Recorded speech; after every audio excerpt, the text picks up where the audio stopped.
17번 문제 볼게요.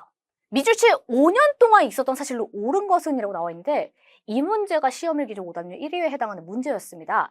사실 여러분들이 이거 연도를 반드시 알아야지 풀 수 있는 거 아니에요? 라고 질문한 친구들이 있었는데 사실 연도를 모르더라도 당시 현대사회에서 어떤 일이 있었는지 시간 순서만 정확하게 알고 있었더라면 풀 수 있는 문제이기도 했습니다. 한번 분석해 볼게요.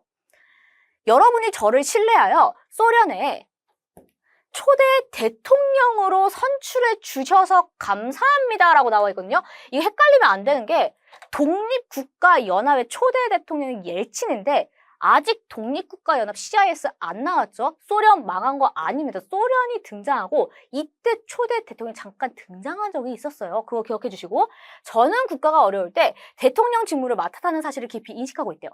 저는 공산당 서기장에 취임한 이후 오늘에 이르는 5년 동안 일관적으로 페레스트로이카 정책을 추진했다라고 나와 있습니다. 그래서 이 기간에 페레스트로이카는 민주화와 글라스노스트를 불러왔고 이것은 우리 앞에 놓인 개혁의 길에 중요한 의의를 갖습니다 라고 나와 있어요. 그러면 잠깐 소련의 초대 대통령이라고 하는 힌트를 저 멀리 던져놓고 밑에 내용부터 봅시다. 페레스트로이카와 글라스노스트는 익숙해요. 개혁 개방 정책이죠. 소련의 개혁 개방 정책을 의미하고 그럼 이것을 추진한 당시 공산당 서기장을 취임했던 인물이 누굽니까? 고르바초프입니다. 정리해주자면 고르바초프가 이제 공산당 서기장을 취임을 하고 개혁 개방 정책을 추진하니 동유럽에 대한 간섭이 완화됐겠죠. 그래서 동유럽에서 우후죽순에서 민주화 운동이 일어나게 됩니다. 이러한 과정에서 소련의 초대 대통령 고르바초프가 잠깐 취임하게 된 것이었어요. 그래서 과거에 대해서 언급을 하고 있는 거죠. 그러면 고르바초프가 개혁 개방 정책 추진하고자 공산당 서기장에 취임했던 기간이 언제입니까? 1985년도부터였죠. 5년 동이라고 했으니까 1990년까지의 일이었습니다. 그러면 밑줄 친 5년 동안 있었던 사실로 옳은 것은 1985년부터 1990년까지의 일이면 되는데 사실 이 부분은요. 딱 여러분들이 1985년만 기억을 하고 있었더라면 풀 수 있는 문제였어요. 왜냐? 이 시기에 동유럽의 민주화가 엄청나게 많이 이루어졌기 때문입니다. 찾아볼게요. 1번. 유럽연합, EU가 출범했다라고 나왔습니다.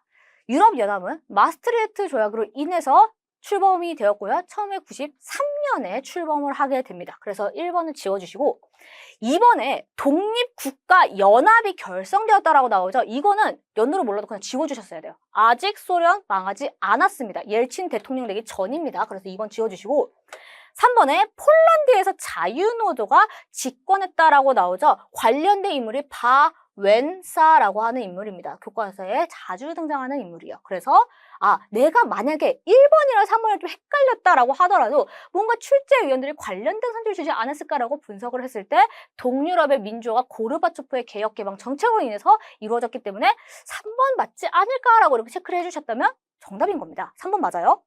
4번 볼게요. 반둥에서 평화 10원칙 발표가 나옵니다. 어떤 회의? 반둥회의죠. 바로 아시아 아프리카 회의라고도 불렸던 것입니다. 1955년에 발표를 했기 때문에 너무 동떨어졌어요. 4번은 지워주셨어야 되고 5번에 전략무기 제한협정. 이 체결됐다. 미국과 소련 사이에 체결이 됐죠. 쌤 저 이거 연도 모르는데요? 몰라도 지웠어야 됩니다. 왜냐? 이 시기는 보통 교과서에서 냉전 체제가 완화되고 있을 때 등장하는 협정이기 때문에 고르바초프가 나오려면 한참 걸리는 시간이 있어요. 그래서 5번 지워주시면 됩니다. 17번에 해당하는 답은 3번이고 여기서 유일하게 아셨어야 되는 연도는 뭐다? 1985년이다. 고르바초프가 집권한 시기. 그리고 조금 헷갈릴 수 있었던 거는 유럽연합이 출범했던 시기이다. 그래서 1960년대부터 1990년대까지는요.